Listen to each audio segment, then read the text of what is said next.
జాగ్రత్తగా అయిన ఒక్కొక్క పని చెప్పడానికి ఒక్కొక్క టెన్స్ ఉంటుంది అని చెప్పి అర్థం చేసుకోండి. ఇంగ్లీష్లో ఒక పని చెప్పడానికి ఒక టెన్స్ మాత్రమే వాడాలి. ఇలా వాడితేనే మీ ఇంగ్లీష్ కరెక్ట్గా ఉంటుంది అనమాట. అంతేగాని మీరు ఇంకోలాగా చెప్తే అర్థం మారిపోతూ ఉంటుంది. కాబట్టి ఈ పని చేయడానికి ఈ విధంగా చెప్పాలి అనేటువంటి రూల్స్ మనం మాట్లాడుకుంటూ ఉంటాం.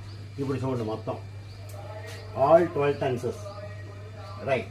ఇది మొత్తం కూడా చూడండి, ఇది మొత్తం కూడా ఈ 4 కూడా ప్రజెంట్ టెన్స్.